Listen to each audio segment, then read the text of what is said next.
اگر معدے میں جلن ہو، تیزابیت زیادہ ہو، انڈائجیشن ہو، بد ہضمی ہو، تو آپ نے اگنور نہیں کرنا۔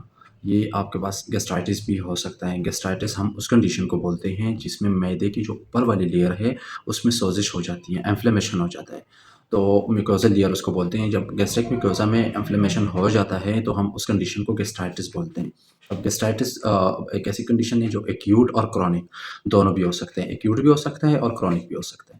اس کی کچھ علامات ہیں، علامات میں یہ ہیں کہ معدے والے ایریا میں یا معدے کے اوپر والے جو ایریا ہے اس میں جلن، درد محسوس ہونا، اور الٹیوں والی کیفیت مطلب جس کو ہم بولتے ہیں نوزیا ہوتا ہے، اور بھوک کا کم لگنا۔ انسان ڈر کی وجہ سے کھا نہیں سکتا، جب کھاتا ہے تو فوراً درد شروع ہو جاتا ہے۔ اور ہمارے پاس پیٹ میں اسپیشلی پیٹ پھولنا، جس طرح سے لوگ کامنلی پریزنٹ کرتے ہیں، پیٹ پھول جاتا ہے، ٹھیک ہے، بد ہضمی ہوتی ہے، انڈائجیشن ٹائپ فیل کرتے ہیں، اور ساتھ میں یہ ایک امپورٹنٹ سمپٹم ایک علامت ہے جس میں ہمارے پاس کالے رنگ کے پخانے آنا۔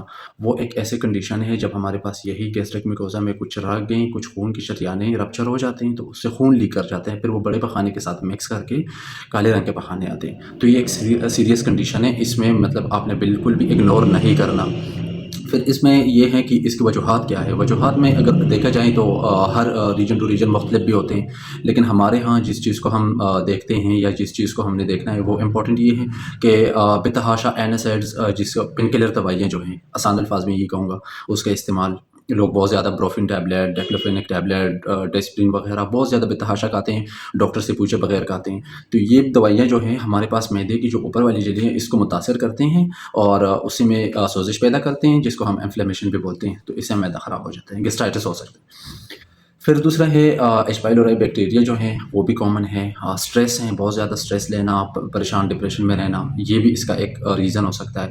اور جو سب سے نہایت دوسری بھی ضروری چیزیں وہ ہے فرائیڈ فوڈز، جس طرح سے ہمارے پاس بہت زیادہ استعمال ہے فرائیڈ چیزوں کے، بہت ساری چیزیں جو ساری چیزیں آلموسٹ ہم فرائی کر کے ہی کھاتے ہیں، تو یہ اس کے ریزنس ہیں۔